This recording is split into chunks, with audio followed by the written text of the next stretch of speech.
அவங்க கூட to share screen space with such people, I think I'm really very blessed. Thank you, Elvin sir, for this wonderful opportunity. Robo Shankar வெள்ளந்தியா இருப்பாரு அப்படிங்கறதெல்லாம் தம்பி robot Shankar அது வந்து இதுல வந்து அருமையா வாழ்ந்துருக்கிறார். ஏன்னா பேசினியே கொஞ்சம் இடையில இங்கிலீஷ் வந்துச்சு. ஏன்னா இந்த இங்கிலீஷ் வார்த்தை எனக்கு நான் இன்னும் பார்க்கல. ரோபானிட்ட இப்போ கேட்டேன், தலைவா எப்படி நீங்க நடிச்சிருக்கீங்களா சொல்லக்கூடாது, படம் மொத்தத்தில் எப்படி நல்லா வந்திருக்காரு. ஆனால் அதை தாண்டி மீண்டும் என்னை களம் இறக்கிய என்னுடைய மனைவிக்கு மிகப்பெரிய நன்றி இந்த மேடையில். ஏன்னா தாய்க்கு பின் தாரம்னு சொல்லுவாங்க. எனக்கு வந்து தாரமே ஒரு தாயாக வந்த மாதிரி இப்போ வரையும் பார்த்துக்கிட்டு இருக்கா. ஸோ ரொம்ப ரொம்ப அவளுக்கும் இந்த இடத்துல நன்றி, என் மகளுக்கும் நன்றி, மேடையில் இருக்கக்கூடிய எல்லா கலைஞர்களுக்கும் என்னுடைய மனமான நன்றி. குறிப்பாக இந்த படத்தில் இருந்து அந்த பாட்டு பாடிய ஆஸ்கார் நாயகன் மரியாதைக்குரிய கீரவாணி.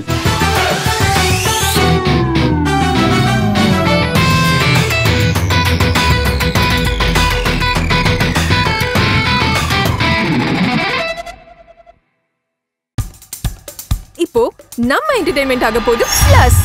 என்னது 5+ OTTs, 800+ blockbuster movies, அதுவும் 1+, 2+, 3+ multi+ languagesலயா? Exclusive movies, brand new web series, இன்ட்ரெஸ்டிங்கான ஷார்ட் மூவிஸ். வாவ், இதுல இவ்ளோ பிளஸ் இருக்கா? இதுல இருக்க ஒரே ஒரு மைனஸ், அதுவும் நமக்கு பிளஸ் தான். மத்த எல்லா OTT-ய விட மைனஸ் பிரைஸ்ல, அதுவும் ஒரு நாளுக்கு ₹1 தான். OTT Plus டவுன்லோட் பண்ணி நான் என் சந்தோஷத்தை பிளஸ் ஆக்கிட்டேன். அப்ப நீங்க OTT Plus இது ஆல் இன் ஒன் ஆப். உடனே டவுன்லோட் பண்ணுங்க. OTT Plus இதுல எல்லாமே plus. our film today. Elvin sir வந்து எனக்கு ஒரு ஃப்ரெண்டு மூலமா கால் பண்ணியிருந்தாரு. பண்ணிட்டு ஃபர்ஸ்ட் வந்து ஆடிஷன்லாம் எடுக்கணும், இந்த படம் இந்த கேரக்டர் வந்து அக்கா கேரக்டர் வந்து ரொம்ப இம்பார்ட்டண்ட்டான கேரக்டர், நீங்க ஃபேமிலியா ஒரு 4 சிஸ்டர்ஸ் பண்ணணும் மதரோட சேர்ந்து. அதுக்கு அடுத்த நாள் பேசிட்டு ஃபோன் மட்டும் பேசிட்டு சொன்னாரு, இல்ல I think you are the right choice, நீங்க வந்துருங்க அப்படின்னாரு. அவ்வளோ ஒரு கூலான டைரக்டரை நான் பார்த்ததே இல்லை. கோவமே வராது அவருக்கு. நாங்கெல்லாம் ஒரு ஸ்டேஜ்க்கு அப்புறம் ஷார்ட் போயிட்டே இருக்கோம், ஆனால் நாங்கள் சிரிச்சுட்டே இருப்போம், கதை பேசிட்டு இருப்போம், எதுவுமே இல்லை. ஆஸ் த சினிமாட்டோகிராஃபர் ரைட்லி செட், நாங்கள் ஷார்ட் முடிஞ்ச அப்புறம் கூட யாருமே வேற இடத்துக்குலாம் போக மாட்டோம், அதே இடத்துல உட்காந்து கதை பேசிட்டு இருப்போம். We bonded like a family. I think that help. அந்த கெமிஸ்ட்ரி பார்த்தீங்கன்னா சில சீன்ஸ் எல்லாம் ரொம்ப நல்லா வந்திருக்கும். அண்ட் திரையுலகின் காமெடி ஜெயன்ஸ் இங்கே உட்காந்துட்டு இருக்காங்க, ரொம்ப சீனியர் ஆர்டிஸ்ட்லாம் உட்காந்துட்டு இருக்காங்க. அவங்க கூட to share screen space with such people, I think I'm really very blessed. Thank you, Elvin sir, for this wonderful opportunity. Robo Shankar sir கூட நாங்கள் அந்த வீட்டில் அந்த சீன்ஸ்லாம் பண்ணும்போது எங்களை அறியாமே சிரிச்சிருவோம். ஏன்னா you know what a comedy giant he is. அவருடைய டைமிங்லாம் எங்களுக்கு அவர் பார்த்தோடனே அப்படியே எங்களை அறியாமையே நாங்கள் சிரிச்சிருவோம். கட்டுன்னு சொன்ன அப்புறம் கூட சில நேரத்தில் சிரிச்சுட்டே இருந்தோம். நாங்கள் அவ்வளோ we had so much of fun during the filming. And மோகன் வைத்யா சார், கஞ்சா கருப்பண்ண, எல்லாருமே, இமான் அண்ணாச்சி, அவங்க கூடலாம் நான் நடிக்கல, எங்களுக்கு சீன்ஸ் இல்லை. பட் ஓவரால் இந்த ஃபிலிம் பார்த்தீங்கன்னா ஒரு சம்மர் ட்ரீட். எல்லாருமே ஃபேமிலியாக வந்து ஜாலியாக சிரிச்சுட்டு போகலாம். No baggage, no emotional baggage, no serious drama, fun and fun. So ஒரு சம்மர் ட்ரீட், ஐடியல் ட்ரீட். கண்டிப்பாக எல்லாரும் வந்து பாருங்க, இந்த மூவியை சப்போர்ட் பண்ணுங்க. It will be a huge thing for all of us. And thank you for this wonderful opportunity. Thank you. என்னுடைய முதல் வணக்கம். என்னை சினிமாவில் அறிமுகப்படுத்திய புரட்சி கலைஞர் எங்கள் ஆசான் சொக்க தங்கம் மதுரை சிங்கம் கேப்டன் அவர்களுக்கு என்னுடைய 2வது வணக்கம்.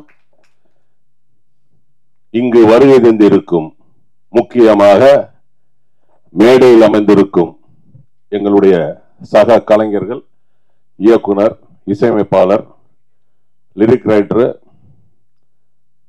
மற்றும் மேடைக்கு முன்னால் இருக்கிற நண்பர்கள், முக்கியமாக தொலைக்காட்சி பத்திரிகையாளர்கள், சோசியல் மீடியா நண்பர்களுக்கு என்னுடைய 3வது வணக்கம். என்னுடைய பேச்சில நிறைய இருந்த எடுத்துக்குங்க, குறை இருந்த மன்னிச்சுக்குங்க.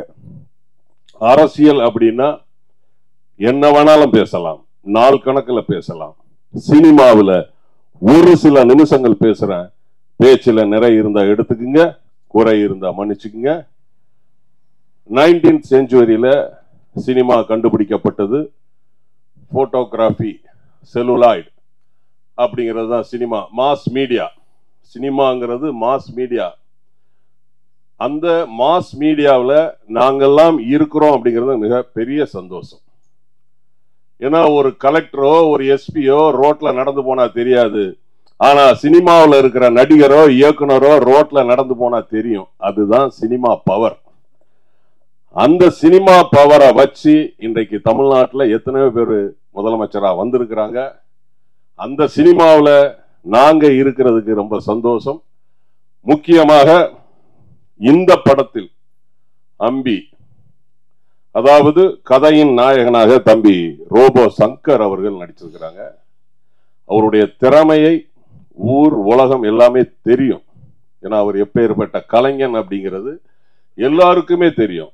இப்ப நம்ம சினிமாவுக்கு வரணும், ஹீரோவா ஆகணும், நடிகரா ஆகணும், இயக்குனரா ஆகணும்னு ஊரை விட்டு வந்திருப்போம். நான்லாம் சினிமாவுக்கு வந்து 40 வருஷம் ஆச்சு. இங்க வந்து எவ்வளவு கஷ்டப்பட்டோங்கிறது எங்களுக்கு தான் தெரியும். சினிமாவில் நம்ம ஒரு இடத்தை பிடிக்கணும், அந்த இடத்தை தக்க வைக்கணும் அப்படிங்கிறது மிகப்பெரிய ஒரு விஷயம்.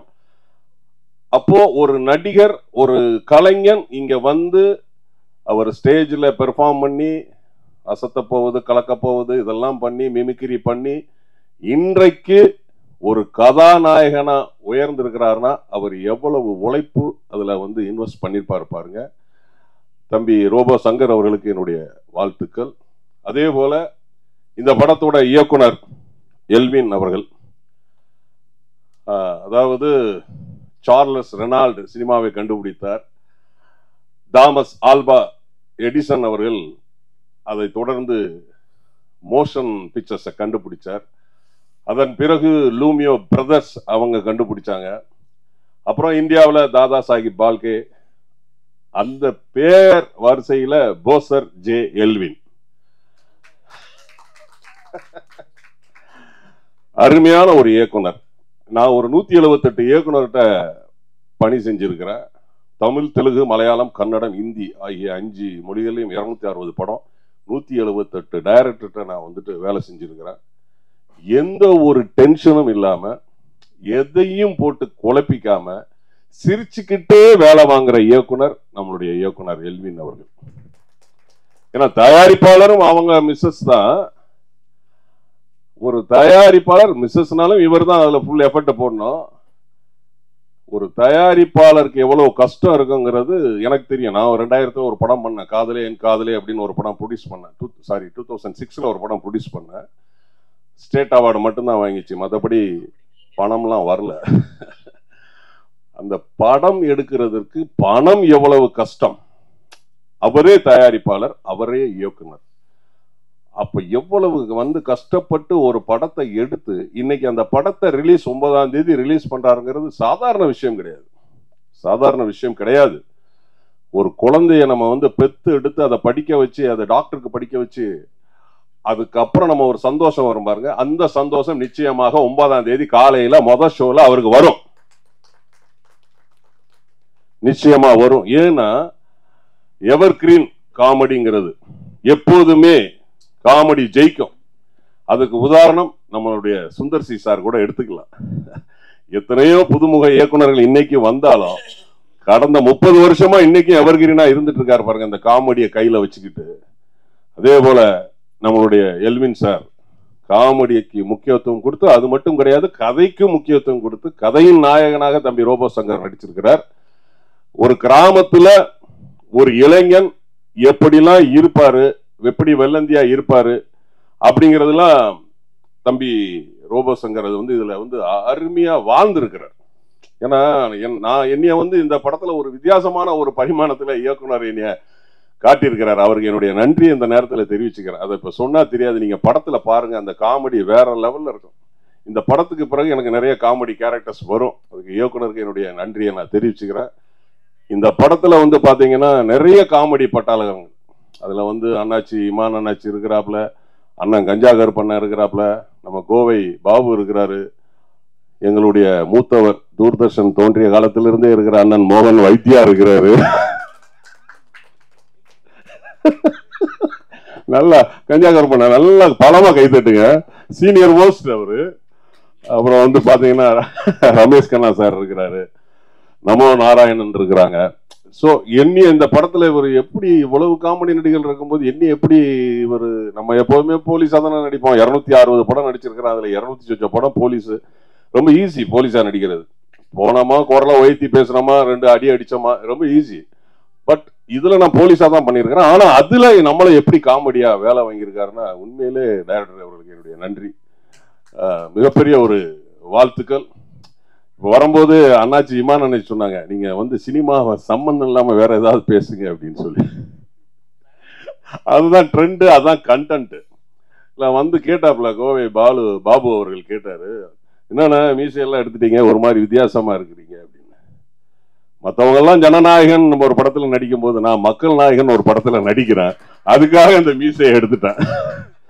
அண்ணாச்சி கண்டென்ட் வந்துடுச்சா? அவர் ஜனநாயகன் நடிச்சிட்டு இருக்காரு, நான் மக்கள் நாயகன் ஒரு படத்துல, அதே சங்கராபுரத்துல தான் சார் எங்களை எங்க கூட்டு போனாரோ அதே சங்கராபுரத்துல மக்கள் நாயகன் ஒரு படத்துல விவசாயியா நடிச்சிருக்கிறேன். அந்த டைரக்டர் சொல்லிட்டாரு, மீசை எல்லாம் எடுத்துருக்க, எடுத்துட்டு வெள்ளதாடிலாம் வேணும். ஏற்கனவே ஒரு ஷெட்யூல் முடிச்சுட்டு வந்துட்டேன், இப்போ 4 நாள் கழிச்சு ஒரு ஷெட்யூல் போறேன். ரொம்ப கஷ்டமா இருக்கு, ஏன்னா ஒரு சில இதுல மீசை கண்டினியூட்டி, ஒரு இதுல மீசை கிடையாது. ஸோ அவரு ஜனநாயகன் நடிக்கும் போது நம்ம என்ன மக்கள் நாயகன் நடிக்க கூடாதா? கண்டென்ட் வந்துச்சு உங்களுக்கு எல்லாம். நான் எப்போதுமே ஒரு மேடையில முடிச்சுட்டு போகும்போது எங்க தலைவர் கேப்டனை பத்தி நான் சொல்லுவேன். கேப்டனை பத்தி டிசம்பர் 28 அப்பதான் தெரிஞ்சுது பாதி பேருக்கு. ஒருத்தருடைய அருமை இருக்கும்போது தெரியாது, அவர் இல்லாத போதுதான் அவருடைய அருமை தெரியும். எனக்கு தெரிஞ்சு 1.5 கோடி பேருக்கு அவர் வந்து நன்மை செஞ்சிருக்கிறார், உதவி செஞ்சிருக்கிறார். பட் தெரியாம எத்தனையோ பேருக்கு செஞ்சிருக்கிறார். செஞ்ச உதவியை சொல்லி காட்ட மாட்டார் புரட்சி கலைஞர். யாரையுமே மரியாதை இல்லாம பேச மாட்டார். எப்போதுமே நான் எந்த மேடையா இருந்தாலும் அவரை பத்தி ஒரு சில வார்த்தைகள் சொல்லிட்டு தான் போவேன். தலைவர் கேப்டன் அவர்கள் தைரியமானவர், அது உங்களுக்கும் தெரியும், சட்டசபையிலேயே நம்ம பார்த்திருக்கிறோம். அவர் தைரியம் யாருக்குமே வராது. ஆனந்த விகடன்ல ஒரு முறை பேட்டி ஒண்ணு கொடுத்தார். நிருபர் கேட்டார் ஒரு கேள்வி, தலைவர் கலைஞர் அவர்கள் கோபாலபுரத்தில் இருக்கிற வீட்டை தனக்கு பிறகு, தன் மனைவிக்கு பிறகு, தன் குழந்தைக்கு பிறகு அதை மருத்துவமனைக்கு கொடுத்தாருன்னு சொல்லி ஒரு கேள்வி கேட்டார். அதற்கு கேப்டன் சட்டென்றும் பதில் சொன்னார். பாருங்க, ஒருத்தர் உதவி செய்யணும்னு நினைச்சா அப்போதே அதை கொடுத்துட்டு போயிடணும், அதுக்கு பேர் தான் உதவி அப்படின்னு சொல்லி கேப்டன் சொன்னார். உதவி செய்யணும்னு நினைச்சா அப்பவே முடிச்சிடணும். அது என்ன, அது மனைவிக்கு பிறகு, குடும்பத்துக்கு பிறகு, குழந்தைக்கு பிறகு, அதன் பேர் உதவி கிடையாது. இதை ஆனந்த விகடன்ல தலைவர் கேப்டன் சொல்லியிருக்கிறார். சோ உதவி செய்யணும்னு நினைச்சீங்கன்னா அப்பவே அந்த நிமிஷமே உதவி செஞ்சிருங்க. இந்த படத்தை நிச்சயமாக மீடியா, அதாவது இன்னைக்கு நம்ம பார்க்கிறோம் பெரிய பெரிய ஆர்டிஸ்ட் நடிச்ச படம்லாம் ஓடல. காரணம் கதை கிடையாது. கதை இருந்தால் அது பெரிய ஆர்டிஸ்டா இருந்தாலும் சரி, சின்ன ஆர்டிஸ்டா இருந்தாலும் சரி, படம் நிச்சயமாக வெற்றி பெறும். இந்த படம் நிச்சயமாக வெற்றி பெறும், அது மாற்று கருத்தே கிடையாது. ஏன்னா கதை ஸ்ட்ராங்கா இருக்கு, கதை ஸ்ட்ராங்கா இருக்கு. நேற்று நைட்டு நான் ஒரு படம் பார்த்தேங்க, லால் சார் படம், லாலேட்டன் படம் வந்து ரிலீஸ் ஆக போகுது, தமிழ்ல வந்து வருது, தொடரும் அப்படின்னு சொல்லிட்டு ஒரு படம், தொடரும். அந்த படம் பார்த்தீங்கன்னா ஒரு சின்ன கதை தாங்க, என்ன அருமையா அதை எடுத்திருக்கிறாங்க தெரியுமா? சோ கதை ஒரு ஒரு படத்துக்கு முக்கியமான ஒரு விஷயம். அந்த கதை இந்த அம்பி படத்துல இருக்கு. ஏன்னா அந்த அளவுக்கு அவர், நானும் தம்பி ரோபோ சங்கரம் நடிக்கும் போது ஒரு போலீஸ் ஸ்டேஷன்ல ஒரு சீனு, தம்பி ரோபோ சங்கருடைய பாடி லாங்குவேஜ், அந்த மாடுலேஷன், அந்த ரியாக்ஷன், ஒரு 13 கமல் சாரா உள்ள வச்சிருக்கிறாரு அவர். ஏன்னா அவர் வந்து, நான் எப்படி கேப்டனோட விசுவாசி, கேப்டனுடைய ரசிகரோ, அதே மாதிரி அவர் கமல் சாரோட விசுவாசி ரசிகர். அந்த லுக்கு, அந்த அந்த வாய் கோணிட்டு போறது, அதெல்லாம் வந்து பாத்தீங்கன்னா ஒரு 13 கமல் சார் உள்ள இருக்கு. கமல் சார் கிட்ட கிட்ட கிட்ட இருந்து பார்த்து பார்த்து பார்த்து ரசிச்சு அவ்வளவு கமல் சாரை உள்ள இழுத்து வச்சிருக்கிறார். சோ இந்த படத்துக்கு நீங்க நிச்சயமா சப்போர்ட் பண்ணணும், பண்ணுவீங்கன்னு நினைக்கிறேன். உங்களுடைய ஆதரவு எப்போதுமே வேணும். ரசிகர்கள் அனைவரும் இந்த படத்தை தியேட்டர்ல போய் பாருங்க. ஒரு நல்ல இயக்குனர் நம்ம தமிழ் சினிமா ஏற்கனவே ஒரு படம் பண்ணியிருக்கிறார். இந்த படத்தின் மூலமாக, ஏன்னா பழைய காலங்கள்லாம் நம்ம பார்த்திருக்கோம், காதலிக்க நேரமில்லை, உத்தரவண்டி உள்ளேவா, கலட்டா கல்யாணம், காரோட்டி கண்ணன், அப்படியே வந்து பாத்தீங்கன்னா இப்ப சுந்தர் சி சார் படம் வரைக்கும் பாத்தீங்கன்னா நகைச்சுவை, நாகேஷ் சார் நடிச்ச படங்களாகட்டும், அப்புறம் வந்து பாத்தீங்கன்னா உள்ளத்தை அள்ளித்தான் இப்போ வந்து நம்ம கார்த்திக் சார் படம் எதுனாலும் சரி, நகைச்சுவை அப்படின்னாலே அது எல்லாருடைய வாழ்க்கையிலும் கலந்தது. இந்த படமும் அப்படிதான். நிச்சயமாக வெற்றி பெறும். என்னுடைய பேச்சில் நிறைய இருந்தா எடுத்துக்குங்க, குறை இருந்தா மன்னிச்சுக்குங்க. நன்றி, வணக்கம். மேடையில் அமர்ந்திருக்கும் இயக்குனர், என்னுடைய உறவினர், அதே மாதிரி என் பக்கத்து ஊர் ரோபோ சங்கர் அவர்களுக்கு படத்தில் ஹீரோவாத்தே இருந்திருக்காரு. நான் நண்பராகத்தே இன்ன வரைக்கும் பார்த்துக்கிட்டு இருக்கேன். அவருக்கு நன்றியை சொல்லிக்கிறேன், இயக்குனருக்கு நன்றியை சொல்லிக்கிறேன். அதே மாதிரி அண்ணாச்சி போனாலே அந்த இடம் ரொம்ப சிறப்பாக இருக்கும். ஹோட்டலும் நாட்டுக்கோழி இருக்கோ இல்லையோ அவங்கள அடிக்க வச்சு சமைச்சே கொண்டு வந்துடுவார். அதே மாதிரி என் மூத்தவே பெரியவே மோகன் வைத்தியா, அவனுக்கு நன்றியை சொல்லிக்கிறேன். அதே மாதிரி மீஜர் ராஜேந்திரன், அதே மாதிரி கோவி பாபு, அப்புறம் ராஜா, இது கேமராமேன் எங்களை ரொம்ப அழகா அந்த படத்துல காட்டியிருக்காரு. நீங்க பேசுறதாங்க டைலாக்கு, டைரக்டர் எழுதி கொடுக்குறதா பேச மாட்டிய உனக்கு பேசுறீங்க அப்படின்னு சொல்லுவாரு. வில்வில் சாரை பத்தி நான் இங்க நிறைய சொல்லணும். ஏன்னா நல்ல ஒரு மனிதர். ஒரு மணியா இருந்தாலும் போன் எடுத்து அண்ணே உங்களுக்கு சாப்பாடு வந்துருச்சா, நீங்க சாப்பிட்டீங்களா அப்படின்னு கேட்பாரு. அப்ப நான் சொல்லுவேன், அவர்கிட்ட சில நிறைய குறைகளை சொல்லுவேன். எனக்கு சாப்பாடு வந்துருச்சு, மோகன் வைத்தியா பெரியவனுக்கு தான் சாப்பாடு வரல, வேகமா அவனுக்கு கொடுத்து விடுங்க, சண்டை போட்டுக்கிட்டு இருக்கேன் அப்படின்னு சொல்லி நான் சொல்லுவேன். அப்படி அதே மாதிரி அந்த மியூசிக் டைரக்டர் சொல்லிக்கிறேன்னு அதை அவரை மறந்துட்டு தப்பா நினைச்சுக்கிறாரிய, நல்ல பாடல்கள் கொடுத்துருக்காரு. அதே மாதிரி அந்த அக்கா, நீங்க அவங்க ரோபோக்கு அக்காவை நடிச்சிருக்கீங்களா, அவங்க பேசுனதுனா கரெக்டு, கொஞ்சம் இங்கிலீஷ்ல அதிகமா பேசுறாங்க, அதுதான் எனக்கு பிடிக்கல.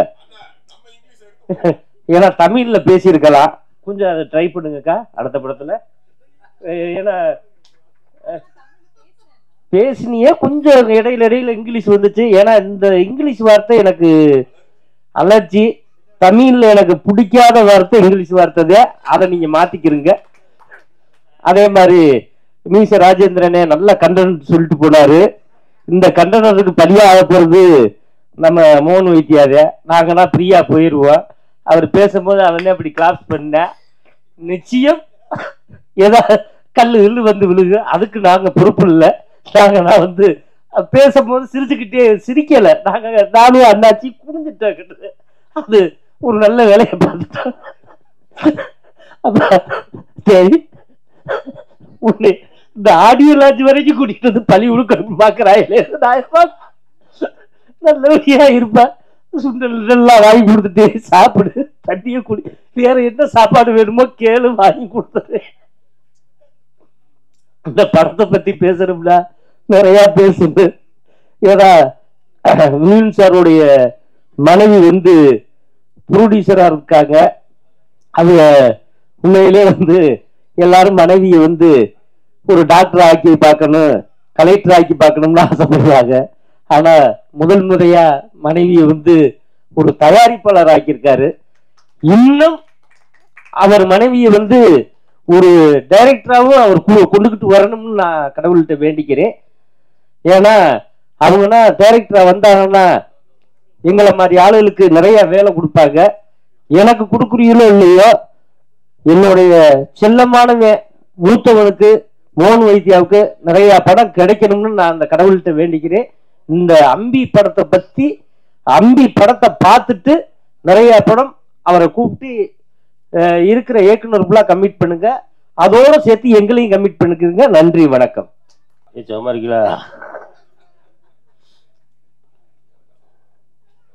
மணி 12 ஆயிடுச்சு அப்படின்னு எல்லாருக்கும் ஒரு கொண்டாட்டம் வரத்தான் செய்யுது. என்ன வருதா இல்லையா? சிலருக்கு திண்டாட்டமா இருக்குல்லையே, எப்படா முடிப்பீங்க, சீக்கிரமா அனுப்புனீங்கன்னா வீட்டுக்கு போகலாம். அடுத்து ரோபோ சங்கர் வேற வெளியூருக்கு போக வேண்டியிருக்கு. அதனால அங்கே ஃப்ளைட் வெயிட்டிங். அதனால ரத்தின சுருக்கமா ஃப்ளைட்டே வெயிட்டிங் அங்கே நிற்குது, நிறுத்தி வச்சிருக்கோம் நாங்கள்.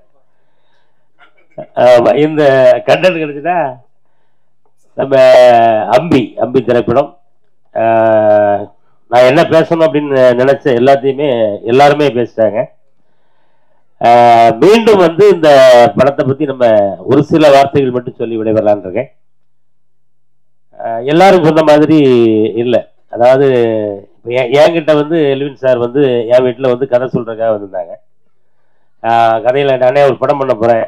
சரி, கதை எப்படிண்ணே? இந்த மாதிரி சரிண்ணே. ஹீரோ யாருண்ணே அப்படின்னு. ஹீரோ வந்து ரோபோ சங்கர் பண்ணுறாரு அப்படின்னா எனக்கு ஷாக்கு. ரோபோ சங்கர் ஹீரோ பண்ணுறாரா? இன்னும் எல்லாருமே ஹீரோவை பண்ணுறாங்கனால இவரும் ஹீரோவுக்கு ஆசை வந்துட்டா, அதனால் அவர் ஹீரோவை பண்ண போகிறார். அவருக்கு ஒரு உடம்புக்கு வேறு சரியில்லைங்க, எப்படிங்க அவர் ஹீரோவை நடிப்பார் அப்படின்னு நான் கேட்டேன் சார்கிட்ட. இல்லைண்ணே, நான் வந்து முதல்ல ரோபோ சங்கர்கிட்ட அந்த விவரத்தெல்லாம் சொல்லி இது எப்படி உங்களுடைய உடல்நலம் அதுக்கு ஒத்துக்குமா அப்படிலாம் கேட்டேன். இல்லைண்ணே நம்ம கண்டிப்பாக பண்ணிக்கிடுவோம் அப்படின்னு அவருடைய கான்ஃபிடென்ட்டாக அவர் சொன்னதை வச்சு தான் நான் அந்த படத்தை ஆரம்பிக்கிறேன் அப்படின்னு சொல்லி சொன்னாங்க. இருந்தாலும் எனக்கு ஒரு சின்ன டவுட். என்னன்னா, பத்திரிகை வாயிலாக கேள்விப்படுற தகவல்கள் அதெல்லாம் நம்ம எல்லாருமே ஒரு ஷாக்கில் தான் இருந்திருப்போம். நிறைய பேர் சொன்னாங்க ரோபோ சங்கரா அவ்வளோதான், ரோபோ சங்கருடைய லைஃபே முடிஞ்சிட்டு அப்படிலாம் சொன்னாங்கல்ல.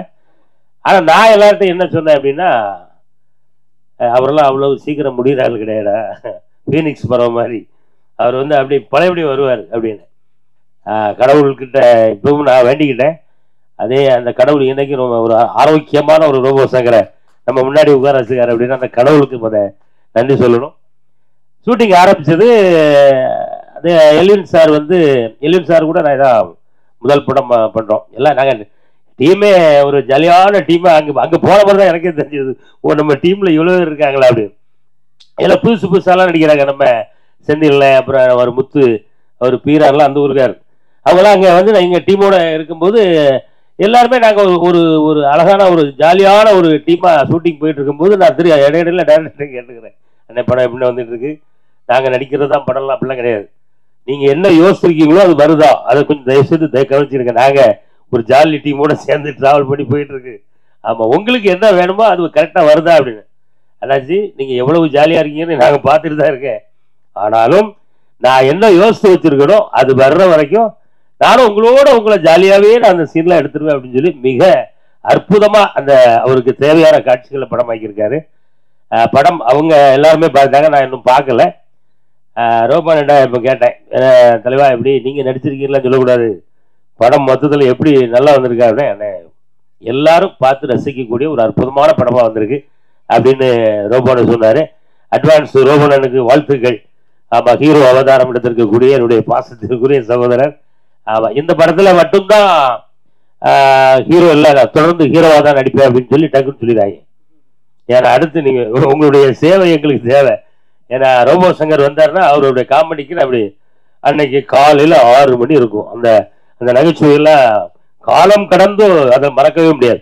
அப்படிப்பட்ட திறமைக்கு சொந்தக்காரர் அன்பு ரோபோ சங்கர் அவர்கள். இந்த படம் மிகப்பெரிய ஹிட். அப்படி ஹிட்டான பிறகும் அடுத்து கதை கேளுங்க, ஹீரோவாகவும் நடிங்க, காமெடியாகவும் நடித்து எங்களை சிரிக்க வைங்க அப்படின்றது என்னுடைய அன்பான வேண்டுகோள். கண்டிப்பாக அதை செய்வார் நம்புகிறேன். அண்ணனுக்கு முதல் படம் என்ன பண்றேன்? எல்வினே, உங்களுக்கு முதல் படம் என்ன படம் சொன்னீங்க? சக்தி அவர்கள் படம் பேரு ஏதோ செய்தா என்னை அப்படிங்கிறது அண்ணனுடைய முதல் படம். இப்போ வந்து இது 2வது படம். இது 3வது படம். 2 படம் இருக்கோ பாருங்கள், இதை கூட கேட்காம மேடைக்கு வந்திருக்கேன் பாருங்க. ரூல் நம்பர் 4 அது 2வது படமா? 3வது படம் அம்பி. பரவாயில்ல. இந்த அம்பி வந்து கண்டிப்பாக அது கதை எப்படிங்கிறது நான் சும்மா கதை சொல்லலாம், சொல்லக்கூடாதுன்னு சொல்லுவாங்க. நான் கதையை நான் சொல்றேன். என்ன ஒரே லைன்ல சொல்றதா இருந்தா, அந்த கதாநாயகன் வந்து ஒரு குழந்தை. அம்பிங்கிறது வந்து அது ஒரு குழந்தைத்தனமான ஒரு மனநிலையில இருக்கக்கூடிய ஒரு மனிதன். அதுக்கு யாரு கரெக்டா இருப்பா அப்படின்னா அது அவர் ரோபோ சங்கர் அப்படின்னோடனே அந்த கதையை கேட்டதுக்கு அப்புறம் சரியான ஒரு ஆளை தான் அந்த ஹீரோவை தேர்ந்தெடுக்காரு அப்படின்னு சொல்லி படம் முழுவதும் வந்து ஒரு குழந்தை என்னென்னலாம் செய்யுமோ அதையெல்லாம் தன்னுடைய அற்புதமான உடல் மொழியில அருமையா உங்களை எல்லாரையும் கவர்ற விதமா, நீங்க எல்லாம் ரசிக்கிற விதமா தந்திருக்க படம் தான் அம்பி. இதுல நம்ம சொல்ற விஷயங்கள் நிறைய பேசலாம், இதெல்லாம் ஆடியோ லாஞ்சில பேசலாம்னு நினைக்கிறேன். நம்ம ராஜேந்திரனை, கோவை பாபு அவர்கள் நம்ம சினிமா கண்டுபிடிக்கப்பட்ட காலத்திலிருந்தே அண்ணன் எல்லாருக்குமே உங்களுக்கு எல்லாருக்கும் தெரியும்னு நினைக்கிறேன். இல்லையா? சினிமா ஆனால் கண்டுபிடிச்சது யாருண்ணா சினிமாவை? நீங்கள் சார்லஸ் ரெனால்டு தானே, கூடவே அண்ணன் பேர் எழுதிடுங்க, மோகன் வைத்தியா, சார்லஸ் ரெனால்டு, 2 பேரும் சேர்ந்து தான் கண்டுபிடிச்சாங்கன்னு சொல்லுங்கள். ஆமாம், இப்படி கிட்டத்தட்ட ரொம்ப ஜாலியாக நாங்கள் எடுத்த படம். இந்த படம் மிகப்பெரிய ஒரு வெற்றி பெறணும் அப்படின்னு நானும் இறைவனை வேண்டிக்கிறேன். நீங்களும் இறைவனை வேண்டிக்கிடுங்க. பத்திரிகையாளர்களும் நல்லபடியாக எழுதுங்க. நேரமின்மை காரணமாக இன்னும் நிறைய கதைகள்லாம் இருக்குது. அது வந்து நான் அடுத்த மேடையில் உங்களுக்கு கண்டிப்பாக சொல்லுவேன் அப்படின்னு சொல்லி வாய்ப்புக்கு நன்றி கூறி விடைபெறுகிறேன். நன்றி, வணக்கம். மதிய வணக்கம் ஆயிடுச்சு இப்போது. ஏன்னா ஒரு 5 நாள் டே அண்ட் நைட் ஷூட்டு. இப்போ கூட சாங் ஷூட் முடிச்சுட்டு அப்படியே வர்றேன். திரும்ப இப்போ கோயம்புத்தூர் போகிறேன். அதனால் எப்படின்னா ஒரு 3 வருஷமாக ஒரு வண்டி வந்து ஒரு அப்படியே அடப்பட்டு கிடந்து அதை எஃப்சி பண்ணி அதை சர்வீஸ் பண்ணி அதுக்கப்புறம் டேக் ஓவர் ஆனால் எப்படி இருக்குமோ அந்த மாதிரி தான் இந்த நிகழ்வு. ஸோ ஒரு 2 வருஷம் ரொம்ப சிக்காக இருந்து ஜாயின்டிஸில் படுத்திருந்து அதுக்கப்புறம் எனக்கு ஒரு பெரிய ஒரு லைஃப் கொடுத்ததுன்னா என்னுடைய அன்பு இயக்குனர், நான் செல்லம்மா வாத்தியார்னு கூப்பிடுவேன். இதற்கு தானே ஆசைப்பட்டாய் பாலகுமாரா, இந்த மாதிரி நிறைய ரௌத்திரம் நிறைய வெற்றி படங்களை கொடுத்த கூகுள் சார், சிங்கப்பூர் சலூனில் எனக்கு ஒரு பெரிய என்ட்ரி கொடுத்தாரு. அதுக்கு பிறகு நிறைய மேடைகளில் ஒரு நகைச்சுவை நாயகனாக ஓரமாக இருந்த என்ன சென்ட்ரு ஃபிகர் ஆக்கிய இயக்குனருக்கு மனமார்ந்த நன்றி. ஏன்னா அவர் வந்து கதை சொல்லும்போது முதல்ல அவர் என்கிட்ட கதை சொல்லும்போது நாங்கள் 2 பேரும் டிஸ்கஸ் பண்ணிக்கிட்டது எந்த ஹீரோவை போடலாம் அப்படின்னு தான் என்கிட்ட வந்து கேட்டார். ஆர்யா, ஜீவா, யார்கிட்ட போய் கதை சொல்லலாம் ஜி, சொல்லுங்க ஜி அப்படின்னு. ஆனால் அதே கதையை என்கிட்டையும் சொல்லி என்ன ஹீரோவாக்கு வரணும்ப்போ எனக்கு தெரியாது. ஆனால் அதுக்கப்புறம் ஒரு பெரிய ஒரு பரிணாமத்தை கொடுத்தது வந்து இயக்குனருக்கு மனமார்ந்த நன்றி. தயாரிப்பாளர் சகோதரி பிரசாந்தினி, அவங்களுடைய மனைவி, அவங்களுக்கு ரொம்ப ரொம்ப நன்றி. அதே மாதிரி என் கூட பயணித்து இந்த படத்துக்கு உறுதுணையாக இருந்த என்னை அவ்வளோ அழகாக பார்த்துக்கிட்ட மேடையில் இருக்கக்கூடிய ஒட்டுமொத்த கலைஞர்களுக்கும் மனமார்ந்த நன்றி. அண்ட் மீடியா பீப்புள், நீங்கள் இல்லைன்னா வந்து எதுவுமே சாத்தியம் கிடையாது. ஏன்னா நிறைய விஷயங்கள் உங்கள் முன்னாடி நான் இங்கே வந்து பெர்ஃபார்ம் பண்ணியிருக்கேன், பேசியிருக்கேன். பட் இன்னைக்கு அதை தாண்டி கிட்டத்தட்ட நானும் சினிமாவுக்கு வந்து 2002 2001 கிட்டத்தட்ட 25 வருட காலத்துக்கு பிறகு ஒரு மேடை கலைஞனாக இருந்து நகைச்சுவை கலைஞன், mimicry artist, dancer, anchor, performer இப்படிலாம் தாண்டி இந்த படத்தில் வந்து கதையின் நாயகன். அவ்வளோதான், ஹீரோலாம் கிடையாது. கதையின் நான் எப்பயுமே அடிக்கடி சொல்கிறது தான், நம்ம வண்டி எப்பயுமே டெல்லி கணேஷ், ஒரு வி.கே. ராமசாமி, ஒரு வெங்கடாயமூர்த்தி, இதை தான் என்னுடைய மைண்ட் தாட்டு. அதுதான், அந்த வண்டி தான் வந்து 85 வரையும் ஓடும். 85 வயசு வரை அது வாட்டுக்கு போய்கிட்டே இருக்கும், பிரச்சனையே கிடையாது.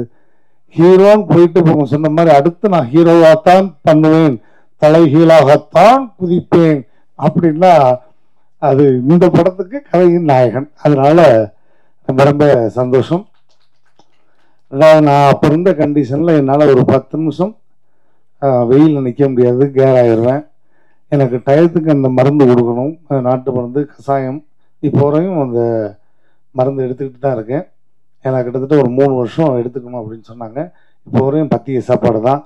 வீட்டில் இருந்து ஷூட்டிங் போனால் கூட, ப்ரோக்ராம் போனால் கூட வீட்டில் இருந்து அந்த பழைய கஞ்சி, வெங்காயம், இதுதான் என்னுடைய சாப்பாடு. ஸோ அதை வந்து கேர் பண்ணிக்கணும் அப்படின்றப்ப ரொம்ப ரொம்ப கஷ்டம். அதை தாண்டி பொதுவாக எல்லாத்துக்கும் வந்து அப்போ எப்படி வந்து இயக்குனருக்கு வந்து மனைவி ரொம்ப சப்போர்ட்டாக இருக்காங்களோ அது மாதிரி என்னை கரம் பிடிச்சதுலேருந்து இந்த நிமிடம் வரை என்னை பத்திரமா வந்து பார்த்துக்கிட்டு, டயத்துக்கு என்ன வேணுமோ கொடுத்து, என்னை அவ்வளோ அழகாக பார்த்துக்கிட்டு, என்னை மிகப்பெரிய பெரிய ஒரு டேக் ஓவர் பண்ணி மீண்டும் மறுபடியும் ஒரு எல்லாரும் அண்ணாச்சி சொன்ன மாதிரி ரூபோசங்கருக்கு முடிஞ்சு இன்னுமே அவ்வளோதான். நான் காதுக்கு இதை கேட்டிருக்கேன், நம்ம சினிமா வட்டாரத்தில் அடுத்து ரூபதான் போல், அவ்வளோதான் அப்படின்லாம் பேசியிருக்காங்க. ஆனால் அதை தாண்டி மீண்டும் என்னை களம் இறக்கிய என்னுடைய மனைவிக்கு மிகப்பெரிய நன்றி இந்த மேடையில். ஏன்னா தாய்க்கு பின் தாரம் சொல்லுவாங்க. எனக்கு வந்து தாரமே ஒரு தாயாக வந்த மாதிரி இப்போ வரையும் பார்த்துக்கிட்டு இருக்கா. ஸோ ரொம்ப ரொம்ப அவளுக்கும் இந்த இடத்துல நன்றி, என் மகளுக்கும் நன்றி, மேடையில் இருக்கக்கூடிய எல்லா கலைஞர்களுக்கும் என்னுடைய மனமான நன்றி. குறிப்பாக இந்த படத்தில் இருந்து அந்த பாட்டு பாடிய ஆஸ்கார் நாயகன் மரியாதைக்குரிய கீரவாணி சார் அண்ட் தம் சிவமன் என்ன அண்ட் மற்ற ஜிவி பிரகாஷுடைய மனைவியார், அவங்களுக்கும் என்னுடைய மனமார்ந்த நன்றி. அண்ட் இசையமைப்பாளருக்கு ரொம்ப ரொம்ப நன்றி.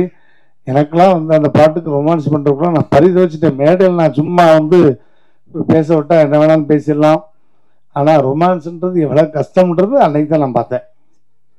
அந்த பிள்ளைய கையை பிடிச்சி இழுத்து தூக்குறக்குள்ளே படாதபாட விட்டு போனேன். ஆனால் டைரக்டர் 4 தடவை தூக்கி இறக்கிட்டார். இல்லைங்க இப்படி தூக்குங்க, இப்படி தூக்கி சோமோஸில் இறக்குங்க ரோபோஜி அப்படின்னு. அந்த வாக்கிய வரப்புக்குள்ளே நானே கிருகிருன்னு அப்பப்போ பிபி மாத்திரை போட்டுக்கிட்டு இருக்கேன். இதில் கடும் வெயில், மொட்டை பாறை, இதில் ஓடி வாங்க, இதில் சறுக்கிக்கிட்டு வருவா, இப்படி பிடிங்கன்னா என்னைய பிடிக்கிறதுக்கே 2 பேர் வேணுமையா, இதில் அந்த பிள்ளைய வேற பிடிக்கணுமா அப்படின்ற அளவுக்கு. பட் அதையும் தாண்டி ரொம்ப அழகாக அந்த ஊர் மக்களுக்கு என்னுடைய மனமார்ந்த நன்றி. ஏன்னா எனக்கு வந்து அடுத்த ஹீரோவாக ஒரு பரிணாமம் அப்படின்னும்போது சங்கர்ன்ற பேருக்கு ஏற்ற மாதிரி சங்கராபுரம் அந்த ஊர் மக்கள் என்னை அவ்வளோ அழகாக பார்த்துக்கிட்டாங்க. என்னை மட்டும் இல்லை, ஹோல் டீமையுமே சாப்பாடுலேருந்து எல்லாமே அவ்வளவு அழகாக பார்த்துக்கிட்டாங்க. அந்த ஊர் மக்களுக்கு நன்றி. அதே மாதிரி நிறைய மேடைகளில் ஒருத்தருக்கு நன்றி சொல்வேன். இந்த மேடையிலையும் அவருக்கும் நான் நன்றி சொல்லி ஆகணும். ஏன்னா கலக்கப்போவது யாரு அப்படிங்கிற ஒரு நிகழ்ச்சி வரும்பொழுது நான் வந்து மேடை கலைஞனா அவ்வளோ பிஸி.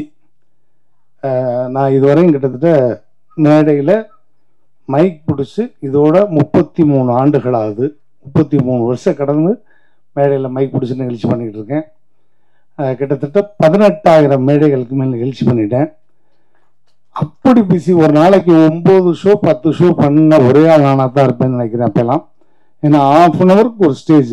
காலையில் சாயங்காலம் 6 மணிக்கு கிளம்புனா நைட்டு 2 மணிக்குள்ளே 10 ஷோ முடிச்சுட்டு வந்துடுவேன். சம்பளம் 100 ரூபா 150 ரூபா தான். ஆனால் 10 ஷோ முடிச்சுட்டு விடிய காலம் 4 மணிக்கு தான் வீட்டுக்கு வருவேன். அவ்வளோ பிஸியாக இருக்கும்போது இப்போ கலக்கப்போகுது யாரு அப்படிங்கிற ஒரு நிகழ்ச்சி வந்து ஆரம்பிக்க போகிறாங்க விஜய் தொலைக்காட்சியில். அப்போ எனக்கு அந்த அண்ணன் பாஸ்கரன் அண்ணன் வந்து ரொம்ப வருஷம் பழக்கம். அண்ணன் வந்து டேய் தம்பி இது வந்து ஒரு தடவை ஆடிஷன் அட்டன் பண்ணிட்டு போ அப்படின்னாரு. அண்ணே எதுக்குன்னு வந்தால் ஒரு எபிசோடு வருவோம் அவ்வளோதான். ஆனால் அந்த நேரத்தை விட்டுட்டா ஒரு 3 நிகழ்ச்சி பண்ணால் எனக்கு 300 ரூபா வந்துடும்ண்ணே, நான் போகிறேன்னே அப்படின்னேன். இல்லைடா ஒரு 5 நிமிஷம் ஆடிஷன் மட்டும் அட்டன் பண்ணிட்டு போன்னு கமல் சார் மாதிரி விஜயகாந்த் சார் மாதிரி பேசிட்டு மட்டும் போ, அதுக்கப்புறம் வருது வல்லாமல் பார்த்துக்கலான்னு என்னை கையை பிடிச்சி தரத்தன்னு இந்த ஸ்கூல் பிள்ளையில கொண்டு போய் விடுற மாதிரி என்னை உள்ளே தள்ளி விட்டு ஒரு 5 நிமிஷம் பெர்ஃபார்ம் பண்ண வச்சார். அந்த 5 நிமிடம் பெர்ஃபார்மன்ஸ் தான் அதுக்கப்புறம் இன்றைக்கு இந்த மேடையில் நிற்கிற வரையும் என்னை வந்து உலகம் ஃபுல்லாக காமிச்சிருக்குன்னா அதுக்கு காரணம் பாஸ்கரனே. ரொம்ப ரொம்ப நன்றிண்ணே. அண்ட் ஃபைட் மாஸ்டர், நமக்கு ஃபைட்டுக்கும் சம்பந்தமே கிடையாது. இருந்தாலும் ஒரே நாளில் அவ்வளவு அழகாக இவருக்கு என்ன வரும் அப்படின்றத புரிஞ்சுக்கிட்டு அவ்வளோ அழகாக கம்போஸ் பண்ணார். ஸோ ஃபைட் மாஸ்டருக்கும் உங்களுடைய மனமார்ந்த நன்றி. அண்ட் டான்ஸ் மாஸ்டர் எல்லாருக்கும் மனமார்ந்த நன்றி. ஃபைனலாக வந்து நன்றி சொல்லணும்னா, நான் உடல் உயிர் மூச்சு எல்லாம் எப்போவுமே அண்ணன் எப்படி சொன்னாரோ அது மாதிரி தான்.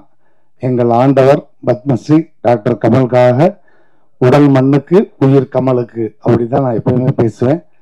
ஸோ ஃபர்ஸ்ட் லுக்லேருந்து எல்லாமே ரிலீஸ் பண்ணி அவ்வளவு சப்போர்ட்டிவாக எனக்கு கேட்ட உடனே பண்ணி கொடுத்தாரு. என் மகள் கல்யாணத்துக்குமே வந்து எங்கேயோ பிரச்சாரத்தில் இருந்து எனக்காக சிரத்தை எடுத்து வந்து அந்த மேடையில் நின்று அவ்வளோ தூரம் பேசிட்டு போனார். இன்னைக்கு என் பேரனுக்கும் அவர் சொன்ன மாதிரியே அவ்வளோ அழகா நட்சத்திரன் அப்படின்னு அவ்வளோ அழகாக பேர் வச்சு சிறப்பு பண்ணியிருக்காரு. ஸோ நான் சாகும் வரை மறக்க முடியாத ஒரு ஆஸ்தான குரு உலகநாயன் அவர்கள். அதே மாதிரி தனுஷாருக்கு எப்பயுமே நான் நன்றி சொல்லுவேன். ஏன்னா நான் வந்து சின்னத்திரையிலேருந்து வெள்ளித்திரைக்கு போகும்போது ஒரு கலைஞனுக்கு வந்து அந்த ஸ்பேஸ் கொடுக்கணும். ஆதிங்கிற ஒரு படம் இல்லைன்னா எனக்கு வந்து வெள்ளித்திரையில் அதுக்கு முன்னாடிலாம் வந்து ஒரு மிமிக்ரி ஆர்டிஸ்டாக மட்டும்தான் பயன்படுத்துவாங்க. நான் நிறைய படங்களில் ரொம்ப ஒரே ஒரு சீன் கேப்டன் மாதிரி வந்து நடிச்சுட்டு போங்க, ஒரே ஒரு சீன் நடிகர் தலை மாதிரி இருக்குது சீன் பண்ணிட்டு போங்க அப்படிம்பாங்க. என்னடா நமக்கான யூனிக் ஒன்றுமே இல்லையா, நம்மள்கிட்ட இருக்கே, அதை எப்படி சொல்கிறது அப்படின்னு தெரியாமல் தவிச்சுக்கிட்டு இருந்த காலம் போய் என்னுடைய யூனிக் பாடி லாங்குவேஜை கண்டுபிடிச்சது வந்து கூகுள் சார் தான். ஆனால் அந்த மாரி திரைப்படத்தில் பாலாஜி மோகன் அவர்கள் கூப்பிட்டு அந்த வாய்ப்பு கொடுத்தாரு.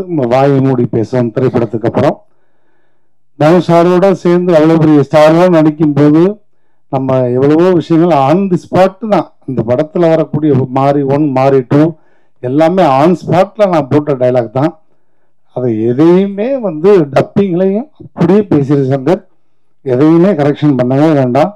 அவ்வளோ அழகாக அந்த ஸ்பேஸ் கொடுத்து என் லைஃப்லையும் முக்கியமான சில உதவிகளும் பண்ணிய தனுஷ் சார், அவரை வந்து மறந்தேன்னு சொன்னால் அன்னைக்கு மதிய உணவு கூட எனக்கு கிடைக்காது. அந்த இடத்துல தனுஷ் சார் வச்சுருக்கேன். ஏன்னா அந்த படத்தில் நடிக்கும்போது நான் உங்கள் கூட இவ்வளோ அழகாக ஜெல்லாரன்னா அதுக்கு காரணம் அவருடைய செல்லப்பிள்ளை தான். எப்படி கமல் சாருக்கு செல்லப்பிள்ளையோ அது மாதிரி தனுஷ் சாருக்கு நான் ரொம்ப செல்லப்பிள்ளை. உங்கள்கிட்ட நான் இவ்வளோ தூரம் ஜெல்லாகிறதுக்கு காரணம் என்ன தெரியுமா சார், என்னுடைய ராசி தான் சார் அப்படின்னு இருக்கேன். என்ன ராசி அப்படின்னு, தனுஷ் ராசி அப்படின்னாரு. தனுஷ் ராசின்னு சொன்னேன்.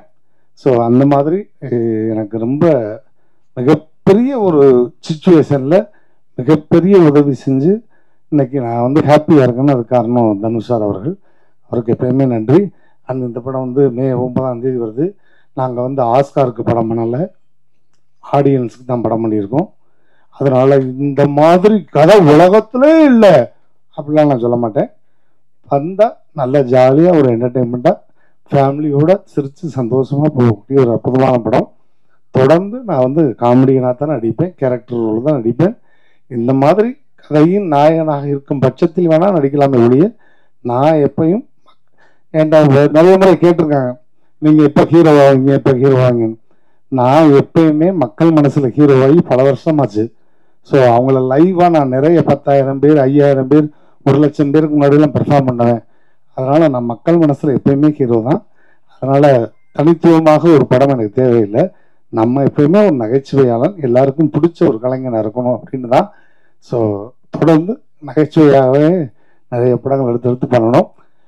மீடியா பீப்புள் நிறைய நிகழ்வில் நீங்கள் வந்து மிகப்பெரிய சப்போர்ட்டிவாக இருந்திருக்கீங்க. கண்டிப்பாக ஒரு சின்ன திரைப்படம் தான், பட் இருந்தாலும் இது பெரிய லெவலில் மக்கள்கிட்ட கொண்டு போய் சேர்க்க வேண்டியது தொலைக்காட்சி ஊடக பத்திரிகை நண்பர்கள் எல்லாம். எழுத வேண்டாம், படம் நல்லா இருக்குது, போனால் இந்த வெயிலுக்கு கொஞ்சம் நேரம் ரிலாக்ஸாக பார்க்கலாம். ஏன்னா வெயிலுக்கு நாங்கள் வந்து ரிலீஸ் பண்ணுறதே வெயிலுக்காக தான். இப்போ மே மாதம் அடிக்கிற வெயிலுக்கு எங்கடா ஏசியில் போகலாம்னு ஒருத்தர் ஷாப்பிங் காம்ப்ளெக்ஸ் போவான், இல்லைன்னா லவ் பண்ணுற பொண்ணுங்களை விட்டு ஏதாவது தேட்டருக்கு போவான். அந்த மாதிரி எங்களுக்கு ஒரு 50 பேர் ஒதுங்கினா போதும். டெய்லி ஒரு ஷோக்கு 50 பேர் ஒதுங்கினா அவங்களுக்கான படம் வந்து ஒரு நல்ல ஃபேமிலி என்டர்டெய்னர் படமாக இருக்கும். ஸோ நல்லபடியாக எழுதுங்க. Thank you, I love you all. இப்போ உங்க என்டர்டெயின்மெண்ட் ஆக போகுது plus 5+ OTT 800+ blockbuster movies 1+, 2+, 3+, multi+ languages exclusive movies, brand new web series, interesting ஆன short movies, இப்படி நிறைய பிளஸ். வெயிட் இதுல மைனஸ் ஒரு விஷயமும் இருக்கு. மத்த எல்லா OTTs விட மைனஸ் பிரைஸ்ல ஒரு நாளைக்கு ₹1 மட்டும்தான். உங்க சந்தோஷத்தை பிளஸ் பண்ண போற OTT பிளஸ் இப்ப உங்க கையில. உடனே டவுன்லோட் பண்ணுங்க. OTT Plus இது ஆல் இன் ஒன் ஆப். உடனே டவுன்லோட் பண்ணுங்க. என்டர்டெயின்மெண்ட்டை பிளஸ் பண்ணுங்க OTT பிளஸோட.